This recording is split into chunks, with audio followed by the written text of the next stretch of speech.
Invocando a proteção divina, declaro aberta esta sessão do Tribunal Regional Eleitoral, dando as boas-vindas aos meus pares, ao ilustre representante do Ministério Público, servidores, advogados, partes. Conclamo os meus pares a apreciarem a ata da última sessão. Nada havendo a se opor no corpo da mesma, declaro aprovada. Chamo a julgamento processo número 93607, recurso eleitoral, representação, captação ilícita de sufrágio, Rondolândia. Mas esse não tinha sido adiado na sessão anterior? Este está na pauta de hoje, onde é recorrente Aguinaldo Rodrigues de Carvalho, José Luiz da Silva e recorrido Bete Sab Marinho, foi adiado para a sessão do dia 2, terça-feira, por determinação do relator desembargador Luiz Ferreira. Tá. Chamo a julgamento 1 da pauta. Oi? Pois não. O adiamento por uma sessão do 5º da pauta também. 5º da pauta, a pedido do relator, fica adiado para a próxima sessão. É o processo 9131, recurso eleitoral, prestação de contas de candidato, cargo vereador, Canarana, recorrente Clismar Cleiton Tolentino de Paula. Dr. Ricardo, relator, pede e obtém deferimento. 1 da pauta, com pedido de preferência e sustentação oral, é o 82711, prestação de contas de candidato, cargo de deputado federal, recorrente José Augusto da Silva Curvo, recorrido, prestação de conta, não é recorrido, parecer pela desaprovação das contas, o relator doutor Lídio. Já antecipo e colho o parecer da oral da doutora Procuradoria. Tem o parecer, senhor? Mantido, doutor Lídio. Vossa Excelência está com a palavra, né? E não esquecendo que haverá sustentação oral. Obrigado, senhora presidente. Cuida-se de processo de prestação de contas de José Augusto da Silva Curvo, candidato ao cargo de deputado federal nas eleições de 2014. O requerente prestou as contas parciais, conforme extratos de folhas 3 e 6, bem como apresentou a prestação de contas final de sua campanha eleitoral. O parecer técnico conclusivo apontou a existência de irregularidades em sua prestação de contas, ocasião em que são elencadas as principais. Receitas. A infração às normas que exigem que os recursos estimáveis em dinheiro sejam produto proveniente do serviço ou da atividade econômica do doador e ou que os bens permanentes integrem o seu patrimônio. B. Dos documentos solicitados, não foi apresentado o de propriedade do veículo doado pela empresa Preformax Indústria Plástica S.A. C. Contrato de locação de veículos firmado com o senhor Luiz Miguel de Faria sem assinatura do prestador de contas. D. Ausência do comprovante de doação de água, totalizando R$ 1.399,97 doados pela empresa Vitória Régia Água Mineral. E. Não apresentação do contrato de prestação de serviços de Tami Gabriele Daltro Garcia Salles, Leide Anete Vieira, Lorival Ribeiro Filho e de José Andrade Trechalde de Curvo.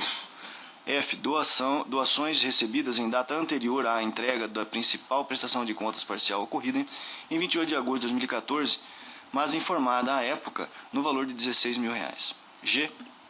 Doações recebidas em data anterior à entrega da segunda prestação de contas parcial, ocorrido em 2 de setembro de 2014, mas não informada à época no valor de R$ 5.399,97. Despesas. H. Despesas contraídas junto a pessoas jurídicas cuja comprovação se deu irregularmente por meio de documentos que podem ser considerados inválidos, denotando que tais despesas não podem ser consideradas para fins de prestação de contas conforme legislação fiscal, no valor de R$ 27.376,37. I. Não comprovação da totalidade das despesas com a empresa Rema Viagens e Turismo. Foram apresentadas 2 notas de serviço, sendo uma no valor de R$ 1.300 e a outra no valor de R$ 860. Restou apresentar documento fiscal de R$ 1.300, pois o documento apresentado como contrato de carro não tem valor fiscal. J. Fatura de locação apresentada pelo candidato em relação à empresa Easy Locadora de Veículos comprova os valores mencionados, porém, há duas faturas com o mesmo número, fatura de serviço número 301, com valor de R$ 1.700, e fatura de serviço número 301, com valor de R$ 1.656,92. K. Identificadas omissões relativas a 17 despesas constantes de base de dados da Justiça Eleitoral, mas não registradas na prestação de contas analisada. L. Alegação de desconhecimento das operações comerciais representadas pelas notas fiscais 34010, 5597, 1572, 1571, 1567, 800 e 10.516, sendo que despesas destas notas destaca-se a última, da empresa CM Comércio de Combustível Limitada, no valor de R$ 9.160, o que caracteriza a omissão de registro na prestação de contas, grave irregularidade. M. Diversas despesas contratadas em data anterior à entrega da primeira prestação de contas parcial, ocorrida em 2 de agosto de 2014, mas não informadas à época. N. Diversas despesas contratadas em data anterior à entrega da segunda prestação de contas parcial, mas não informadas à época. Tópico seguinte: doações indiretas e correspondência dos doadores originários. Letra O. Identificadas inconsistências na doação indireta declarada em confronto com as informações prestadas pelos doadores em suas prestações de contas, na ordem de R$ 50 mil, doada por José Pedro Gonçalves Taques, governador. Outro tópico: análise da movimentação financeira. P. A movimentação bancária não registra todos os ingressos financeiros declarados na prestação de contas. Q. Depósito em dinheiro no valor de R$ 1.200 não registrado na prestação de contas. O relatório supracitado apontou que a retificação das contas apresentada na data 17 de novembro de 2014 é válida por não se tratar de cumprimento de diligências que implicam a alteração de peças ou a correção de erro material detectado antes do pronunciamento técnico que aponte a falha, nos termos do artigo 50, incisos 1 e 2 da Resolução 23.406/2014 do TSE. Em uma primeira manifestação, o doutor Procurador Regional Eleitoral apontou outras irregularidades que não haviam sido apontadas anteriormente pelo órgão técnico deste regional, solicitando a notificação do candidato para se manifestar no prazo de 72 horas, a saber: A. Ausência de declaração de despesas com energia elétrica e água encanada. B. Ausência de declaração de aquisição onerosa ou recebimento por doação de mesas, cadeiras, geladeira, bebedouro, fogão, impressora, entre outros materiais imprescindíveis para o funcionamento do comitê de campanha. C. Contratações vultosas de combustível na cidade de Alto da Boa Vista, Canarana e Poxoréu, no total de R$ 16.485, sem que houvesse na prestação de contas demonstrativo de uso, locação, recebimento de veículo nas cidades citadas. Devidamente intimado, como mostra o documento de folhas 698/699, o candidato protocolizou manifestação, apresentando documentos relativos às irregularidades apontadas pelo órgão técnico, bem como àquelas apontadas pelo ilustre procurador, oportunidade em que foram apresentadas justificativas para as despesas com energia elétrica e água encanada, bem como para os bens necessários para o funcionamento do comitê. Ouvida, outra vez mais, a doutora Procuradoria Regional manteve o parecer pela desaprovação das contas. É o relatório. Concedo a palavra ao doutor Lorival Ribeiro Filho pelo tempo regulamentar. Excelentíssima senhora presidente, desembargadora Maria Helena, excelentíssimo senhor relator, doutor Lídio Modesto, excelentíssimo senhor procurador, doutor Douglas, demais membros desta corte. Como visto, trata-se da prestação de conta de um candidato a deputado federal nas eleições de 2014 no estado de Mato Grosso.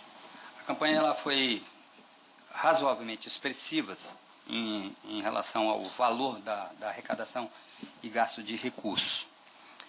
Uma campanha dessa monta se esparrama por dezenas de municípios do estado, de um estado grande, de dimensões territoriais imensas, como é o caso de Mato Grosso, e gera uma dificuldade considerável de gerir os serviços, a atuação, os pagamentos, as receitas nesses diversos municípios, considerando que a campanha ela é conduzida, no caso presente, por uma equipe bastante reduzida.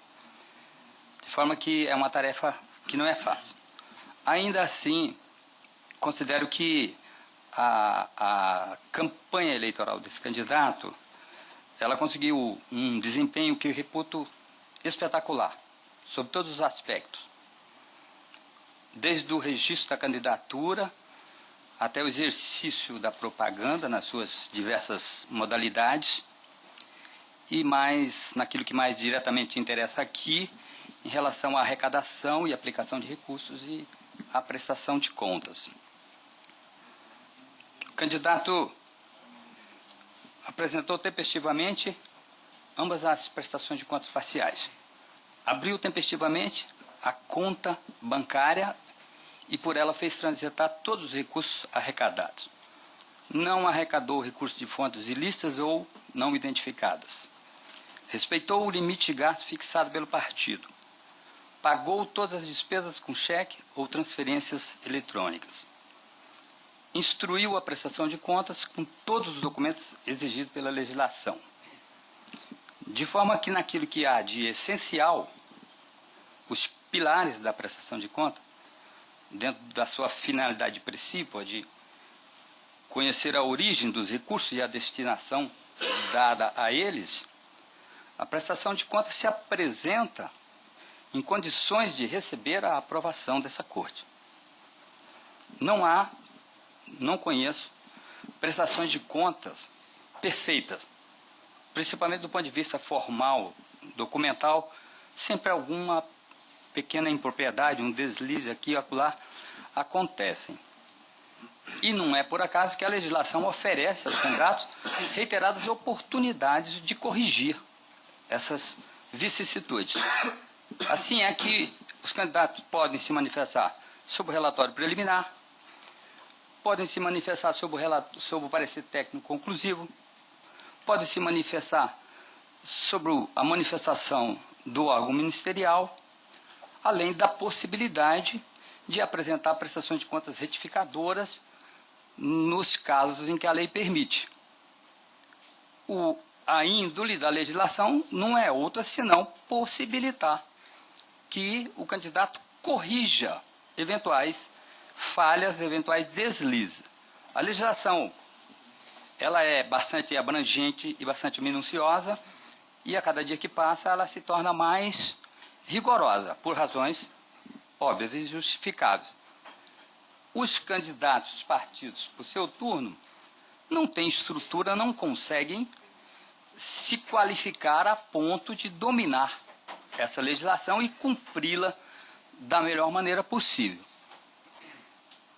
Pega-se, por exemplo, uma prestação de conta do governador Pedro Táxi. Por ser uma campanha de governador, que tem uma grande estrutura, então colocam sistemas especializados de gestão e inclusive da prestação de conta. No caso concreto do governador Pedro Táxi, tinha até um departamento de treinamento das pessoas que iam gerir os sistemas utilizados. Tanto que a prestação de conta dele reputa a melhor de todas. E uma prestação de conta de governador.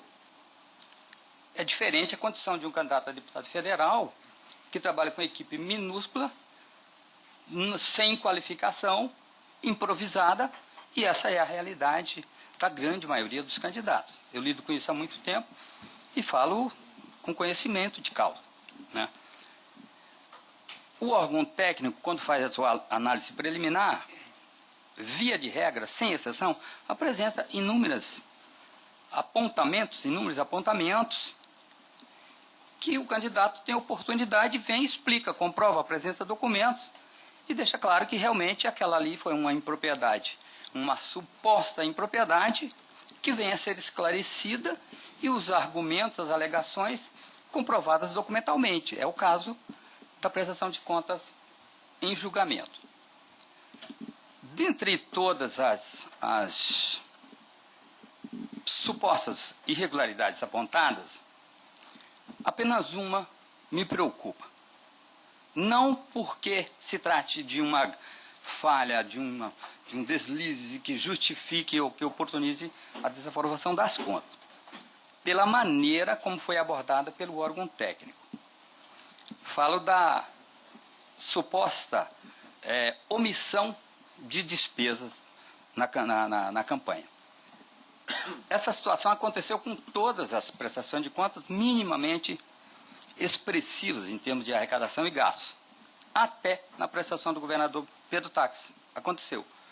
Aparece uma nota que o órgão técnico fala, tem essa nota fiscal eletrônica que foi emitida que não está na sua prestação de contas. Aí o candidato é surpreendido com aquilo, sem nenhuma informação, e vai atrás, e muitas vezes, no caso presente aqui, eram várias. Tinha notas de R$100 até R$28.000. Dentre essas, a grande maioria, quase todas, foram explicados documentalmente. Por exemplo, apenas um exemplo, uma nota de R$28.000. Foi feita uma contratação de R$28.000 antes da execução do serviço. Foi repactuada e emitida uma nota de R$14.000. A contratação foi reduzida à metade, mas a nota fiscal já tinha sido emitida, a empresa não cancelou oportunamente e, quando percebido a falha apontada pelo órgão técnico, procurou o fornecedor, que reconheceu, anulou aquela nota e emitiu uma nota correta. Isso está nos autos. Em relação a várias outras, a situação semelhantes estão explicadas, estão esclarecidas. 7 notas, o candidato não tinha absolutamente nenhum conhecimento. Eu até fiz questão de anotar aqui, porque 6 delas são de valores minúsculos. R$150, R$124,55, R$133, R$193, R$105 e R$191,40. Dentre essas tem notas até do estado de Goiás. Posto de gasolina do estado de Goiás. Entendeu? O candidato só toma conhecimento quando recebe a informação, vai atrás pelo CNPJ, descobrir qual é a empresa, onde está localizada e do que se trata. Dentre essas, além dessas 6 que ele não tinha absolutamente nenhum conhecimento, existe uma que o órgão técnico considerou grave pelo valor. Eu acho que o valor aí não tem relevância. A mesma situação de uma nota de R$100 ou de 9.000, a situação aqui é a mesma. Mas considerando a forma como abordado pelo órgão técnico, que em razão desse valor ele reputou de maior importância, eu tenho que informar o seguinte: essa nota foi emitida depois da eleição, nunca foi cobrada, o candidato só tomou conhecimento quando apareceu na informação do órgão técnico. Localizou o CNPJ, a empresa, o telefone, fizeram contato com a empresa e descobriu que um determinado vereador de um pequeno município, numa cidade do interior, se dizia dono de um posto e que tinha aquela nota e que ele queria receber sob pena de denunciar à Justiça Eleitoral a falta de pagamento. Me consultaram, eu falei: registre um boletim de ocorrência e autorize-o a fazer a denúncia. Se ele entende que tem direito, que denuncie. E que a Justiça... Tem mais um minuto. Já vou concluir, excelência. Então esse é o ponto que me preocupa. Mas existe um boletim de ocorrência que está nos autos. É uma operação unilateral, sem qualquer conhecimento A denúncia que ele ameaçou fazer não fez, pelo menos até hoje não chegou ao conhecimento do candidato. E isso é o que eu considero que tem de mais grave na prestação de conta. No mais, considerando aqueles pilares, aqueles eixos centrais, os pontos principais, considero que a prestação de contas está realmente em condições de receber a aprovação e concluo pleiteando o acolhimento das nossas reiteradas manifestações para o fim de aprovar a prestação de contas ou, na pior das hipóteses, aprová-la com ressalvas. É o que se pede, senhor relator, senhora presidente, senhor procurador e demais membros. Muito obrigado. Obrigado, doutor Lorival. Devolvo a palavra ao eminente relator, doutor Lítio. Antes de passar a leitura do meu voto, eu gostaria de salientar que o doutor Lorival tocou num assunto relacionado aos atos preparatórios da campanha eleitoral, né? Inclusive já citei isso em alguns votos anteriores meu, porque hoje em dia os políticos ou os partidos políticos somente acionam os advogados depois que o nó está dado e já está bem apertado, né? Quer dizer, não há um movimento preparatório. Não obstante a Justiça Eleitoral ser uma justiça especializada, ela possui diversas fontes normativas, né? São resoluções, são leis, né? Códigos, enfim. E a reunião de todas essas fontes não são feitas e não são observadas pelos partidos, né? Eles não têm. O que acontece? É o hábito de fazer um diálogo entre essas fontes todas normativas e valorizar o papel do advogado e, antes de dado o início do processo eleitoral, buscar o esclarecimento do profissional. né? Depois ele busca o profissional somente para resolver o problema já posto. Né? Essa teoria do diálogo das fontes é de Eric Jaime, né, um alemão, e trazido pela professora Cláudia Lima Marques, da Universidade do Rio Grande do Sul. Então eu penso que realizar esse papel preventivo por parte dos partidos políticos e advogados iria resolver questões que deixariam de ser trazidas à justiça eleitoral e, sobretudo, iria valorizar o papel do advogado, que é muito importante hoje em dia no processo eleitoral. Se permite só um complemento, Excelência? Claro. Eu acrescentaria que não é da cultura dos partidos e dos postulantes a cargos eletivos remunerar advogado. É como se fosse um trabalho secundário, que eles só são procurados no momento do desespero. Depois que o problema já aconteceu, que o nó já está dado, era para desatar o nó, como Vossa Excelência falou. Então não é da cultura. E outro problema é a questão mesmo do custo que o trabalho advocatício não é um trabalho barato. E os partidos e os candidatos lidam com enorme dificuldade nessa questão financeira, principalmente os partidos. Com certeza. Eu passo então ao voto, tá? Conforme fiz constar no relatório deste voto, a prestação de contas em apreço possui diversas falhas. Todavia, a infração à norma que exige que a doação de recursos estimados de dinheiro seja proveniente do serviço ou da atividade econômica do doador e que os bens permanentes integrem o seu patrimônio, constitui falta gravíssima, tratando-se de vício insanável que, por si só, conduz à desaprovação das contas. A resolução número 23406/2014 do TSE é bastante clara no que concerne à observância do requisito acima apontado, consoante se denota do dispositivo abaixo. Artigo 23. Os bens e os serviços estimáveis em dinheiros doados por pessoas físicas e jurídicas devem constituir produto de seu próprio serviço, de suas atividades econômicas e, no caso dos bens permanentes, deverão integrar o patrimônio do doador. A resolução supracitada traz ainda as consequências pelo não atendimento às solicitações feitas pelo órgão responsável, a saber. Artigo 54. A Justiça Eleitoral verificará a regularidade das contas, decidindo 3. Passarei a ler apenas a parte em negrito. Pela desaprovação, quando tratadas falhas que comprometem a sua regularidade. No sentido da desaprovação das contas, em caso semelhante ao ora analisado, é o julgado abaixo transcrito. Recurso eleitoral, prestação de contas, eleições 2012. Resolução TSE, doação de recursos estimáveis em dinheiro provenientes de terceiros, exigências não atendidas, desaprovação. A recorrente, ao prestar as contas de campanha, não atendeu aos requisitos estabelecidos na legislação, sobretudo no que se refere à ausência de documentos comprobatórios de que a doação de recursos estimáveis em dinheiro constitui produto do serviço ou da atividade econômica do doador e que os bens permanentes integrem o seu patrimônio. Eu deixo de ler os itens subsequentes, que encontra disposto aí no voto.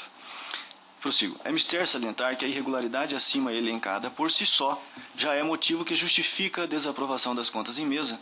Entretanto, os vultosos gastos de combustíveis na cidade de Alto de Boa Vista, Canarana e Poxorel, no total R$ 16.485, sem que houvesse, na prestação de contas, demonstrativo de uso, locação, recebimento de veículos nas cidades citadas, também é motivo ensejador da desaprovação das contas eleitorais, reforçando o acerto da presente decisão, a saber. E tem uma decisão jurisprudencial neste sentido que eu peço vênia para não ler, porque encontra-se também encartado no corpo do voto, que se trata da questão da locação de veículos. Prossigo. As demais situações apontadas no relatório deste voto constituem sérias irregularidades, seja pelo número de ocorrências, seja pela sua gravidade, pois demonstram, dentre outros, a exigência de omissão de despesas e de receitas, comprometendo a confiabilidade das contas em mesa, reforçando o acerto de sua desaprovação. Assim, tendo em vista que as irregularidades detectadas comprometem a rigidez e irregularidade das contas em exame, a presente contabilidade deve ser desaprovada, consoante nos demonstros julgados abaixo. Eleições, prestação de contas de candidato, vou ler a parte negrita, ausência de documentação comprobatória de receita estimável em dinheiro, falta de confiabilidade e desaprovação, e leio o item 3 também em negrito.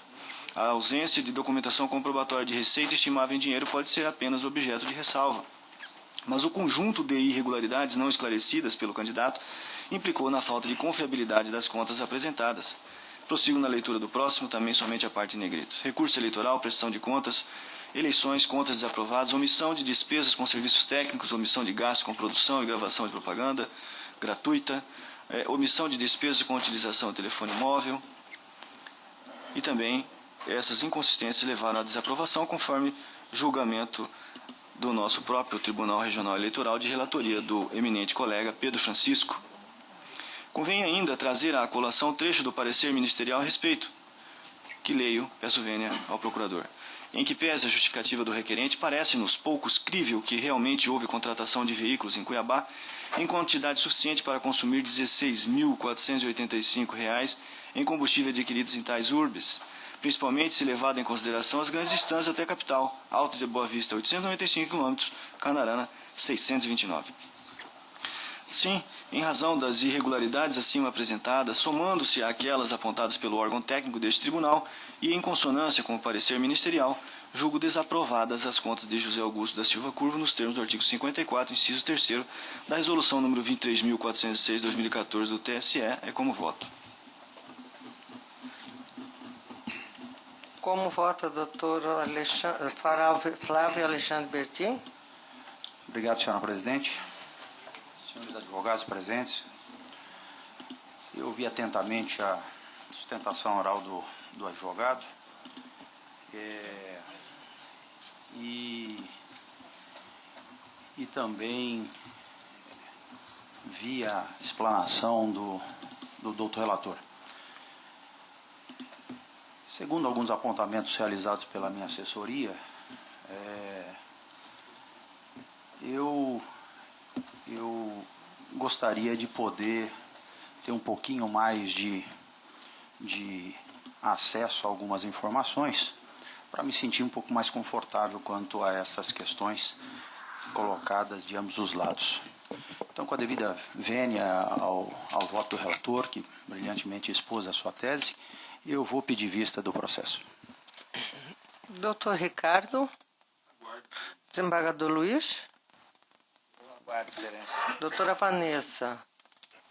Aguardo. Doutora Agamenon? Aguardo. Adiada a conclusão do julgamento, faço pedido de vista do doutor Flávio Bertin após o relator, em sintonia com o parecer ministerial, desaprovar as contas. Os demais aguardam.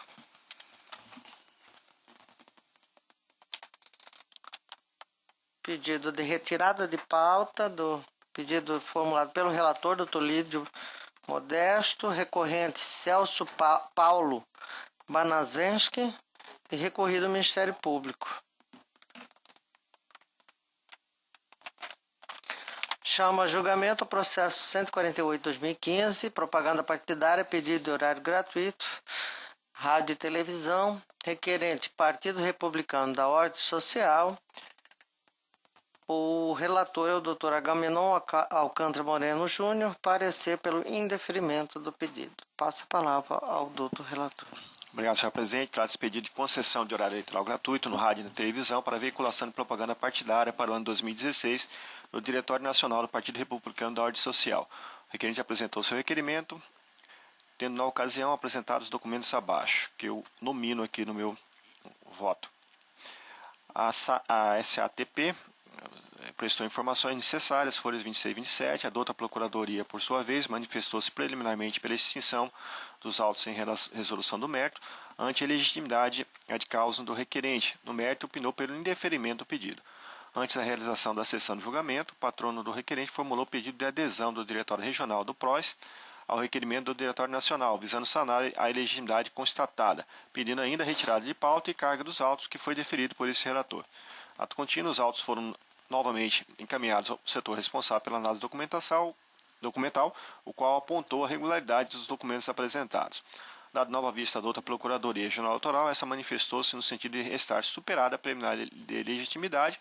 No entanto, o mérito manifesta pelo indeferimento do pedido ante ao não cumprimento do disposto no inciso 1, alínea A do artigo 57 da Lei 9.096/95. É o relatório. Ouça a doutora Procuradoria. Senhora presidente, eu mantenho o parecer. Mantido, com a palavra o relator. Primeiramente, como alertado pelo Ministério Público Eleitoral em sua derradeira manifestação, enquanto sanada a questão da legitimidade do autor. Após a análise da documentação, a Secretaria Judiciária prestou informações 84, noticiando as seguintes ocorrências no pedido de partido, elencadas aqui no item A E do meu voto. Pois bem, passa a análise do caso. A veiculação de propaganda partidária em rádio e televisão em nível estadual vem regulamentada no artigo 4º da Resolução 2034/97 do TSE, conforme segue abaixo. Desde logo se percebe da redação do inciso 1 da resolução do TSE que o direito às inserções regionais pelos partidos políticos está condicionado ao cumprimento dos requisitos previstos no artigo 57, inciso 1 da Lei 9.096/95, que assim dispõe. Peço venha para não lê-la nesse momento. Considerando a letra da lei, a partido político somente teria direito ao acesso à propaganda partidária em rádio e televisão em nível estadual se, nos termos do artigo 57, inciso 1 da lei dos partidos políticos, tivesse direito a funcionamento parlamentar, ou seja, ter concorrido às eleições gerais para a Câmara dos Deputados, elegendo representante em 2 eleições consecutivas. No presente caso, o partido não participou das eleições gerais de 2010, pois teve sua fundação registrada no Tribunal Superior Eleitoral em 24 de setembro de 2013, e por isso não poderia atender ao requisito anteriormente mencionado. Ocorre que no julgamento das ações diretas de constitucionalidade 1531-DF e 1534-DF, o Supremo Tribunal Federal afastou da lei dos partidos políticos a denominada cláusula de barreira ou cláusula de desempenho, prevista no artigo 13 da citada norma, como requisito para o funcionamento parlamentar, bem como os efeitos decorrentes na distribuição do fundo partidário e da propaganda partidária. Diante disso, a jurisprudência, inclusive desta Corte, no último julgamento que teve aqui, no processo 1829-16/2014, que foi, só para relembrar, na relatoria do Dr. Lídio e com voto divergente do Dr. Ricardo, que foi acolhido parcialmente, né, tem se desenhado como no julgamento do TRE Paraná, nesse sentido, que, peço vendo só para ler aqui ó, o que está negritado, né, o direito de antena tem status de direito fundamental, sendo cláusula pétrea, cuja interpretação deverá observar sempre o princípio da máxima efetividade. Aplicada a regra do artigo 57.1 da Lei 9.096 aos partidos assim criados, existindo-lhes êxito em 2 eleições gerais consecutivas para o deferimento da propaganda partidária, é fulminar por completo seu acesso ao direito de antena, por considerável lapso de tempo, o que pode, inclusive, inviabilizar a sua subsistência. Assim conclui que o entendimento predominante limita e trata de forma diferente os iguais, ocasionando provável sepultamento de novos partidos, vez que esses nunca atenderão ao regulamento e, portanto, não terão acesso ao direito de apresentar em rede nacional ou estadual seu programa e ideias.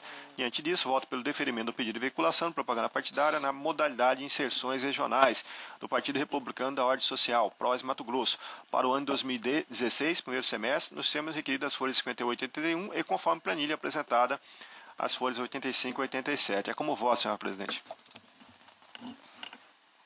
Uma preliminar que havia sido levantada, o Ministério Público se retratou, né? Bom, então o doutor relator opina pelo indeferimento, né, do pedido? Deferimento. Deferimento em divergência, dissonância com o parecer ministerial. Eu consulto se há voto divergente do explanado pelo eminente relator. Bom, doutor Lídio, já vi que há. Falar, né? Eu tenho que falar porque eu fui relator de caso absolutamente análogo, né?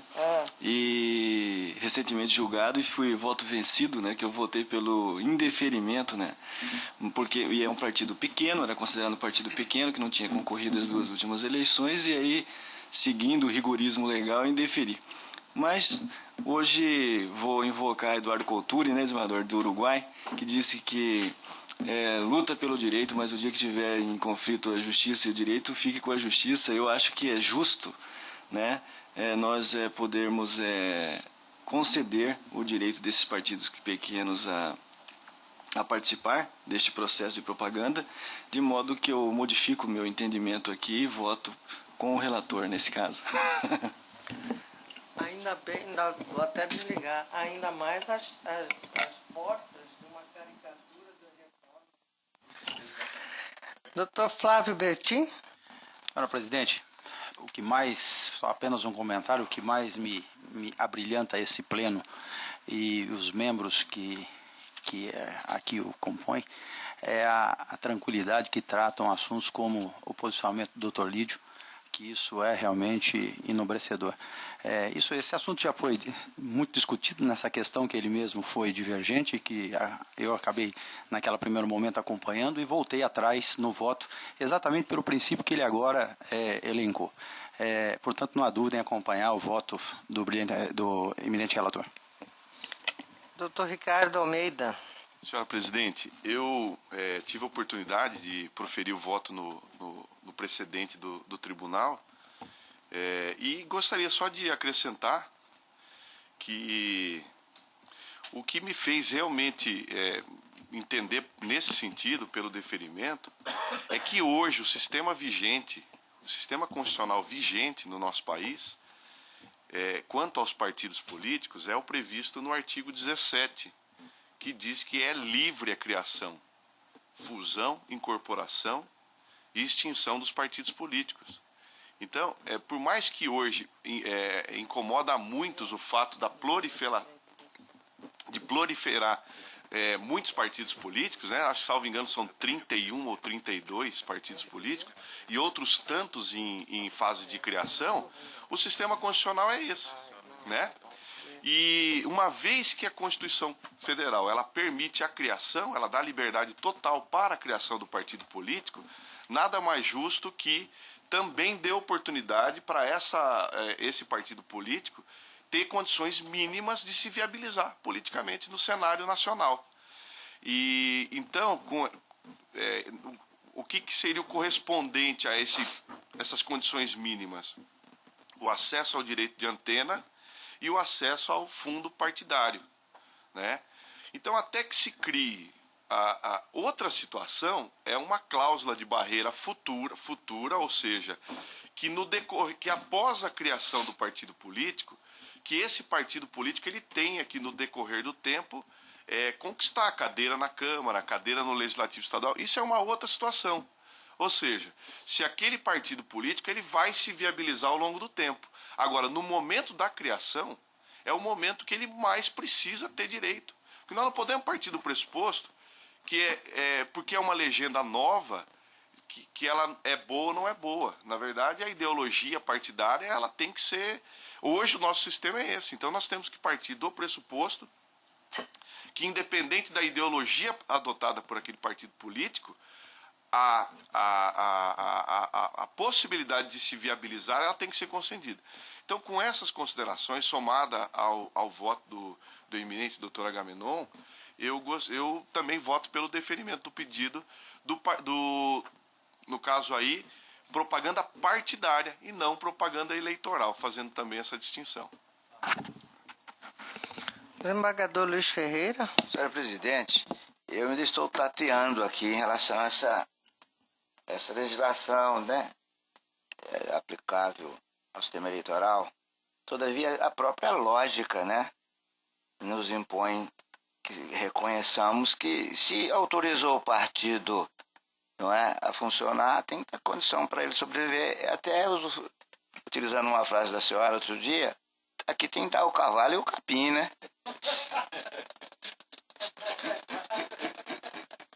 Então, uma vez autorizado, né, a compra do capim ou a alfafa, dependendo do tipo do cavalo, eu voto com o relator sem problema nenhum. Certo, desembargador. Doutora Vanessa Curti. Senhora presidente, eu, pela primeira vez que me debruço sobre esse tema, e para firmar meu entendimento e ouvir atentamente aos colegas que expuseram razões aqui, e eu me curvo ao entendimento de que é necessário, sim, proporcionar a esses partidos se viabilizar através da comunicação. Não tem como se garantir, né, a participação em todo o processo eleitoral sem permitir que o partido promova as suas ideologias através da comunicação social. E é nesse sentido, e encampando as razões já elencadas pelo colega Ricardo, doutor Ricardo, e todos os demais aqui, e essencialmente pelas razões expostas no voto do relator. Então, acompanhe integralmente o relator. Proclamo o resultado. O Tribunal, por unanimidade, deferiu o pedido de veiculação de propaganda partidária formulada pelo Partido Republicano da Ordem Social PROS nos termos do voto do doutor relator em dissonância do parecer ministerial. Eu gostaria de deixar o registro de que hoje a Justiça Eleitoral completa 70 anos da sua recriação, após o fechamento ocorrido no período do governo de Getúlio Vargas, uma ditadura que, diga-se de passagem, veio com nuances de salvar o país de uma catástrofe, né? O que nos impingiu também anos de segregação da proximidade com todo e qualquer processo eleitoral, baixando as portas daquelas instituições que eram as porta-vozes da sociedade civil, né? Entre esse período, eu não me canso também de dizer que sempre restou aí a Ordem dos Advogados, a ABI, né? Que restaurou várias situações no país. Então, eu gostaria de deixar aqui o meu registro pela aniversariante do dia, né?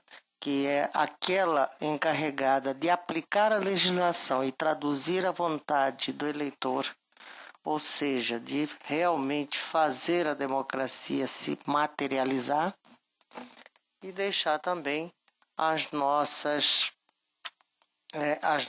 portas sempre abertas, como tem sido feito durante este período.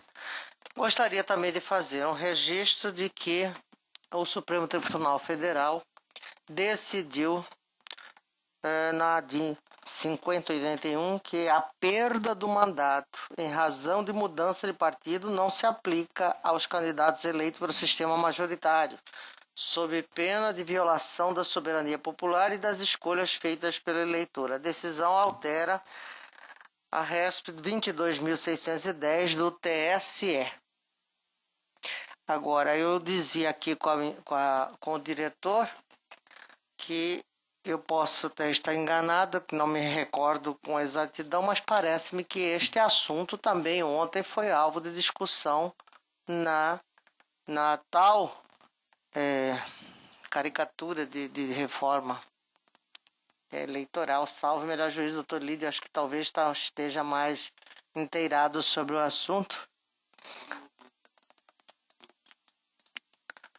Parece-me que eu não sei se naquele, porque eu confesso que eu já estava dormindo, então eu não sei se estava sendo repercutida esta decisão do Supremo ou se o Congresso debatia também este assunto no teor, do conteúdo da reforma.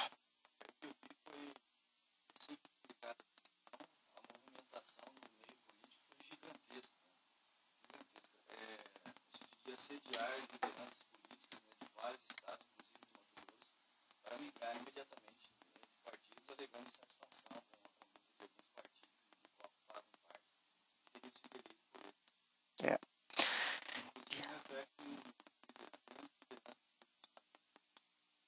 É uma pena que hoje em dia a grande maioria rema de acordo com conveniências, né? E aqueles arremedos do que poderia vir a ser uma reforma verdadeiramente atendendo aos anseios da sociedade acaba ficando apenas na vontade de alguns.